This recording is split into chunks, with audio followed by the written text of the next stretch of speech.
আইটিউব India চ্যানেলে স্বাগত। West Bengal State University BCom programme কোর্সের 6 সেমিস্টার বিজনেস এথিক্সের আমি সাজেশন দিচ্ছি। Business ethics and corporate governance, paper code FACG DSE08T। এই পেপারে সাজেশন দিচ্ছি, শর্ট কোশ্চেনের সাজেশন, বড় প্রশ্নের সাজেশন, মাঝারি মানের প্রশ্নের সাজেশন। প্রত্যেকটা থেকেই তোমরা কমন পাবে, শর্ট কোশ্চেন থেকেও তোমরা কমন পাবে, সেভাবেই সাজেশন করা হয়েছে। তো প্রথমে আমি বড় প্রশ্ন নিয়ে আলোচনা করছি, মান 5 এবং মান 10-এর প্রশ্ন নিয়ে আলোচনা করছি, সেগুলো একটু দেখে নাও। শেষে শর্ট কোশ্চেন দেখানো যাবে যেগুলো আসবে পরীক্ষায়। তো মডিউল 1 থেকে পড়বে প্রথম ইউনিট থেকে যে গুরুত্বপূর্ণ শর্ট কোশ্চেন, সেটা হচ্ছে সংক্ষেপে ব্যবসায়িক নীতিশাস্ত্রের প্রকৃতি ব্যাখ্যা করো। নীতিশাস্ত্র এবং আইনের মধ্যে তুলনা করো বা পার্থক্য করো, গুরুত্বপূর্ণ রয়েছে, যেগুলো ভেরি ভেরি ইম্পর্টেন্ট, সেগুলো তো পড়তেই হবে। এথিক্স এবং মোরালিটির মধ্যে পার্থক্য করো। মান 10-এর জন্য পড়বে কোহলবার্গের নৈতিক বিকাশের তত্ত্ব ব্যাখ্যা করো অথবা কোহলবার্গের নৈতিক বিকাশের 6টি পর্যায় বর্ণনা করো। টেলিওলজিক্যাল অ্যাপ্রোচ এবং ডিঅন্টোলজিক্যাল অ্যাপ্রোচের মধ্যে পার্থক্য করো। নৈতিকতা বলতে কি বোঝো, এটি কিভাবে নীতিশাস্ত্র থেকে ভিন্ন তা ব্যাখ্যা করো। ব্যবসায়িক নীতিশাস্ত্রের প্রকৃতি ও পরিধি আলোচনা করো। স্টেক হোল্ডার তত্ত্বের নীতিতত্ত্বগুলি পরের ইউনিট 2 থেকে মান 5-এর জন্য পড়বে স্টেক হোল্ডার তত্ত্বের নীতিগুলি কি কি, স্টেক হোল্ডার ম্যাপিংয়ের সুবিধাগুলি ব্যাখ্যা করো, নৈতিক নেতৃত্বের শৈলীগুলি কি কি। এখানে মনে রাখবে যে ফাইনাল সাজেশনে কিন্তু ভেরি ভেরি ইম্পর্টেন্ট যেগুলো বলছি সেগুলো কিন্তু আগে পড়বে। কমার্সের সাজেশন করাই একটু ডিফিকাল্ট হয়ে যায়, প্রচুর প্রশ্ন থাকে, তাই যে প্রশ্নগুলো দিয়েছি সকল প্রশ্ন পড়াটা তো তোমাদের উচিত, কিন্তু যেগুলো ভেরি ভেরি ইম্পর্টেন্ট সেগুলো কিন্তু অত্যাধিক গুরুত্ব দেবে। তবে শর্ট কোশ্চেনে কোনো ভেরি ভেরি ইম্পর্টেন্ট থাকবে না, সবকটাই তোমাদের পড়তে হবে। তো এসে টাইপের জন্য, রচনাধর্মীর জন্য পড়বে স্টেক হোল্ডার তত্ত্বের ধারণা এবং গুরুত্ব ব্যাখ্যা করো, গুরুত্বপূর্ণ রয়েছে। কিভাবে একটি স্টেক হোল্ডার ম্যাপ তৈরি করতে হয়, বিস্তারিতভাবে একজন নৈতিক নেতার বৈশিষ্ট্যগুলি ব্যাখ্যা করো অথবা একজন নৈতিক নেতার বৈশিষ্ট্যগুলি লেখো।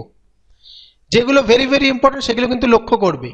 নৈতিক নেতৃত্বের বিভিন্ন শৈলীগুলি সম্পর্কে আলোচনা করো। ইউনিট 3 মান 5 নৈতিক দ্বিধার ধারণাটি উদাহরণসহ ব্যাখ্যা করো। নৈতিক দ্বিধার প্রকৃতি লেখো বা নির্ধারণ করো। নৈতিক দ্বিধার বৈশিষ্ট্যগুলি কি কি, নৈতিক দ্বিধা সমাধানের প্রক্রিয়া আলোচনা করো। উদাহরণসহ অর্থায়নে সাধারণ নৈতিক দ্বিধা উল্লেখ করো। উদাহরণসহ বিজ্ঞাপনে মার্কেটিংয়ের নৈতিক বিষয়গুলি ব্যাখ্যা করো। মান 10-এর জন্য এই অধ্যায় থেকে পড়বে নৈতিক দ্বিধার বৈশিষ্ট্যগুলি কি কি, নৈতিক দ্বিধা সমাধান প্রক্রিয়া ব্যাখ্যা করো। অর্থ বিপণন এবং মানব সম্পদ ব্যবস্থাপনার ক্ষেত্রে একটি সংস্থার সম্মুখীন হওয়া কিছু সাধারণ নৈতিক সমস্যা বিস্তারিতভাবে আলোচনা করো। অর্থায়নে সাধারণ নৈতিক দ্বিধা লেখো। কর্পোরেট গভর্নেন্স থেকে পড়বে মডিউল 2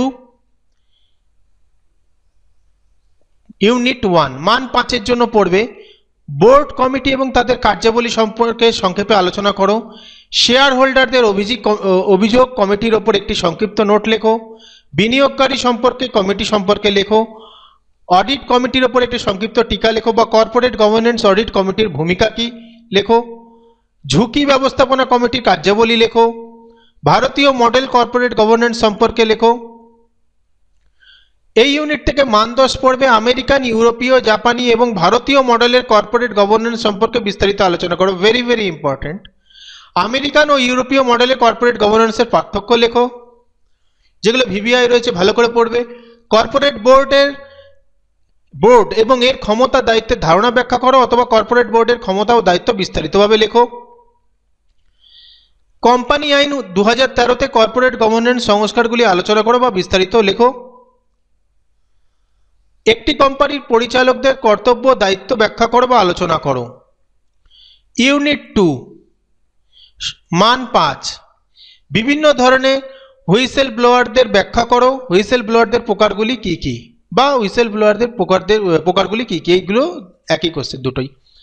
বিভিন্ন দেশে হুইসেল ব্লোয়ারের আইন সম্পর্কে লেখো।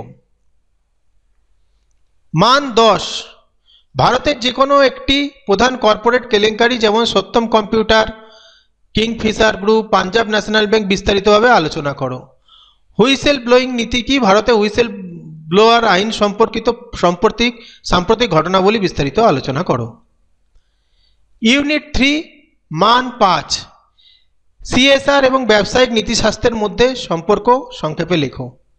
সিএসআর এবং কর্পোরেট গভর্নেন্সের মধ্যে সম্পর্ক কি?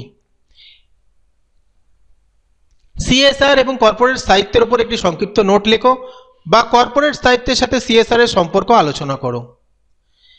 মান 10 এর জন্য পড়বে কর্পোরেট ফিলান্থ্রপির উপর একটি সংক্ষিপ্ত নোট লেখো। কর্পোরেট সামাজিক দায়বদ্ধতা এবং কর্পোরেট স্থায়িত্ব, কর্পোরেট সামাজিক দায়বদ্ধতা এবং ব্যবসায়িক নীতিশাস্ত্র, কর্পোরেট সামাজিক দায়বদ্ধতা এবং কর্পোরেট গভর্নেন্সের মধ্যে সম্পর্ক লেখো।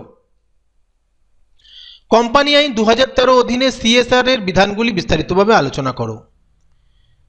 সিএসআর এর ধারণা, সুবিধা এবং কোম্পানিগুলির জন্য সিএসআর এর প্রবর্তনের কারণগুলি আলোচনা করো। এই হলো তোমাদের বড় প্রশ্নের সাজেশন। এবার ছোট প্রশ্নের সাজেশন যেগুলো দিচ্ছি সেগুলো ভালো করে দেখতে থাকো। দেখো ভেরি ইম্পর্টেন্ট লেখা আছে মার্কস 2-তে, কিন্তু এইটা যাবে না, এগুলো সাধারণত পরীক্ষায় এগুলো একটা দুটো কোশ্চেন এসেছিল, সেগুলো আমি এখানে যুক্ত করেছি, তাই জন্য লিখে দিয়েছি। মান 2 এর কিন্তু ক্ষেত্রে এই ভেরি ইম্পর্টেন্টটাকে অ্যাভয়েড করবে, প্রত্যেকটা কিন্তু পড়তে হবে। একই কমার্সের সাজেশন দেওয়া একটু ডিফিকাল্ট হয়, অতিরিক্ত কোশ্চেন থাকে প্রত্যেকটা চ্যাপ্টারের, সেখান থেকে এগুলো বেছে দেওয়া হচ্ছে, এখান থেকে কিন্তু বাদ দেবে না। সহজ তো রয়েছে পেপার, অতিরিক্ত তো তোমাদের লিখতে হবে না ইতিহাসের মতন, তাই যতটা মূল বক্তব্য সেগুলো তুলে ধরলেই নাম্বার পাওয়া যায়, তাই সকল প্রশ্ন পড়া অতি আবশ্যক। ব্যাস এই 35টা শর্ট কোশ্চেন পড়লে যথেষ্ট।